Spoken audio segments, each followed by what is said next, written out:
What's up everyone, this is Sonic here, and today we're going to be taking a look at the second animated Resident Evil film, Resident Evil Damnation. I'm not gonna lie, after Degeneration, I was kinda worried going in. Resident Evil Degeneration wasn't awful or anything, but it was a heavily flawed movie. However, in literally the first 10 minutes of Resident Evil Damnation, I was hooked. This movie was certainly a welcoming surprise. In every way, this movie passes Degeneration in terms of quality. But what about Damnation makes it good? Is it a well-told story, or just an unimaginative premise with cool execution? Well, there's only one way to find out. But before I talk about this movie, know that this review will be heavy with spoilers. Now, just like in my Degeneration review, I'm going to go through the plot as briefly as I can, only highlighting stuff that I want to talk about, which is pretty much everything. With that said, let's get into Resident Evil Damnation.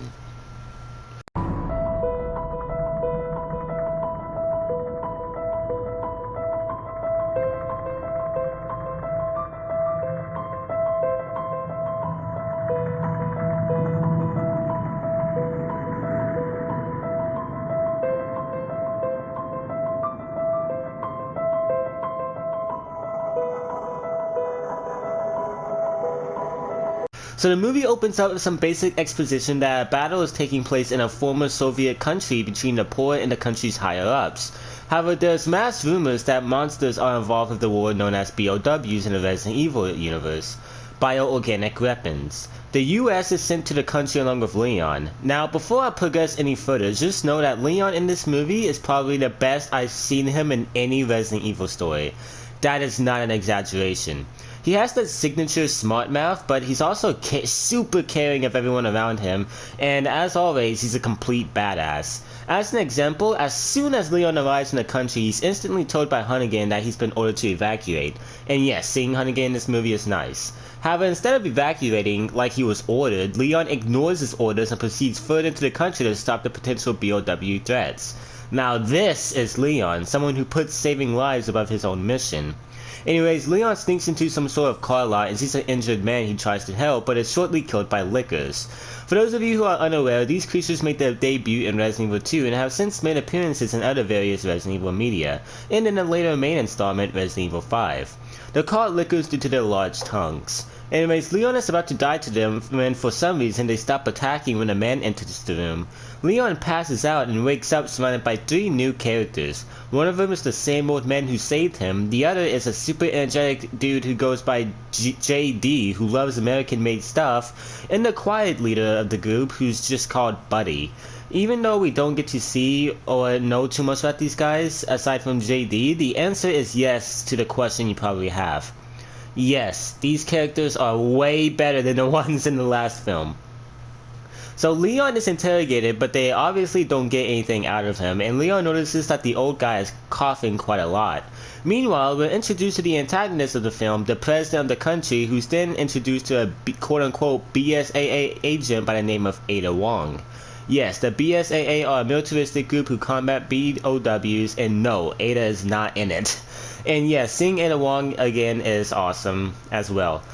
Back to Leon, him and his group are found out by nearby soldiers surveying the area, and a group of rebels make a getaway assuming Leon is dead, and are forced to put down the old guy who is succumbing to his infection. Even though I don't know these guys, this is still a somewhat sad scene due to how slow and well handled it is. Good job, Damnation. Anyways, JD and Buddy split up, and Leon ventures further into the caves when he finds a cowarding JD. Leon gets spotted by a nearby infected, and Jesus Christ, this is Lost Plagueis we're dealing with. Honestly, I was slow to catch on to this, but then I remember how much the old man was coughing, which is what Lost Plagueis infectee do, which is really awesome. And seeing Lost Plagueis get some love in the series of animated films was cool too. So after making it out of the caves, we get a cool scene of an unfortunate soldier getting fed a Lost Plagueis parasite, which of course takes over his body. After that horrifying sight, Leon and JD go to a nearby church where Buddy is also waiting. Leon is captured yet again, but is freed by JD, who wants him to stop Buddy before he injects himself with the Lost Plagueis virus. Then we get some really cool information. First, we find out that Buddy lost his entire family to the president's bombings, which makes him a sympathetic, broken man doing whatever it takes to get vengeance and see change. And we find out that the rebels, due to their limited firepower, are injecting themselves with the Lost Plagueis virus so they can bond with BOWs and command them in the war. Despite how far-fetched that idea sounds out loud, it's still a pretty awesome idea, and puts a cool spin on the virus. So Leon hurries to stop Buddy from injecting himself, but it's too late. However, he runs into Ada Wong, and seeing these two share screen time is always a welcoming experience.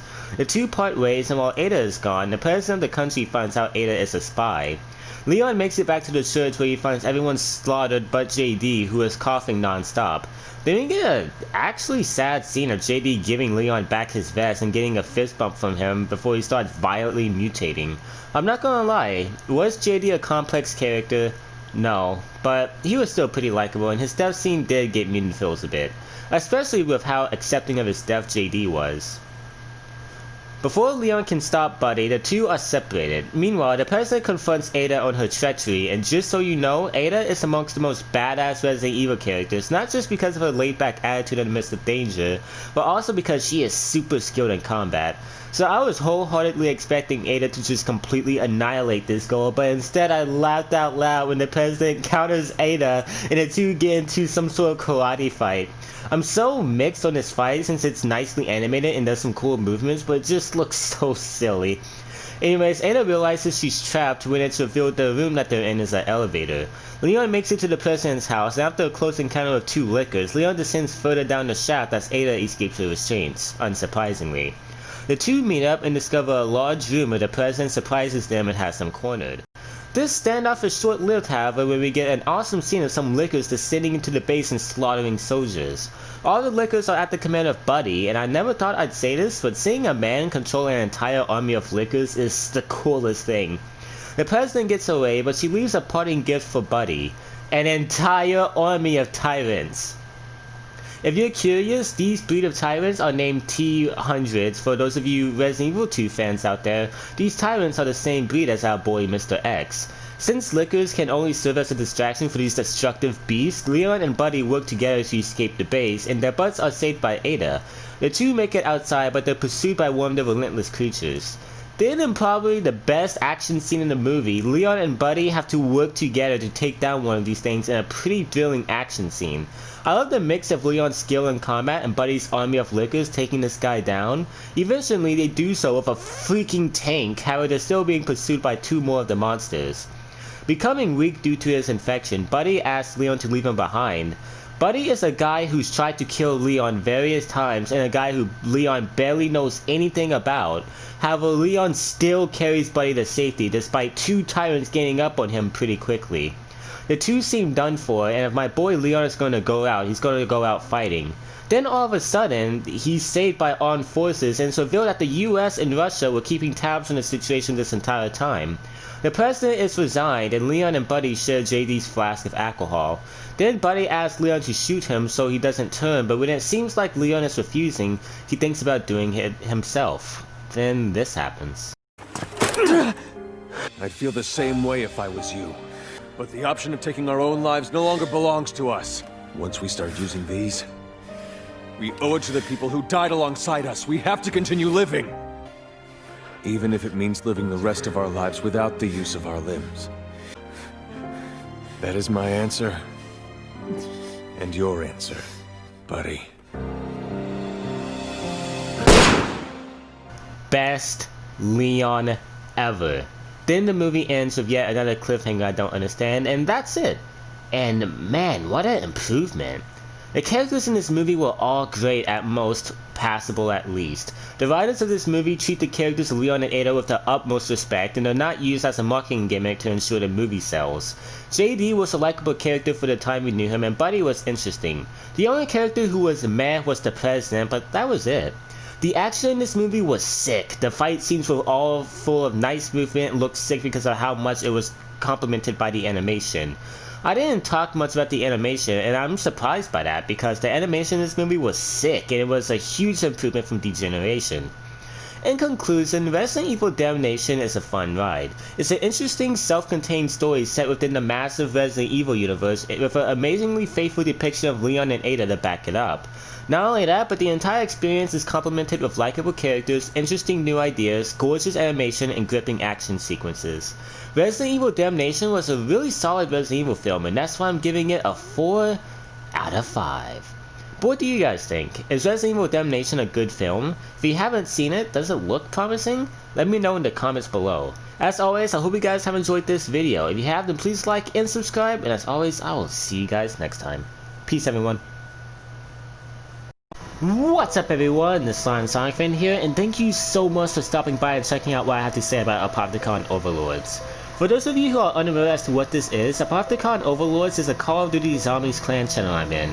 This channel is comprised of me, my good friend Gift, or as you may see me call him sometimes Blitz, another good friend of mine Corey, who's also into proteins and goes by a Gotham Warlord, and a friend I've known for a while now, Luke, who goes by I'm Chicken. Whenever us four get together, we do Easter eggs, go for high rounds, play casually, or on the rare occasion go for a world record. Not only that, but each member also has their own solo content that they post weekly, which keeps the channel fresh and active. Over there, me and my friends have been having a lot of fun, and I am proud of the content we have been posting so far. Not only that, but there's so much content already over there already, and we have much more to come. And plus, if you're a fan of my analytical content, you are missing loads of video essays, reviews, top 5s, all of that sorts of things about COD Zombies. So if you would be so kind as to go over there and at least see what we're doing, it would mean the world to me, since this channel is something I'm really excited for, and me and 3 other great creators have been pouring passion into this thing. The link to the channel is in the description if you're interested. That's all I wanted to say. Thank you for tuning in, everyone.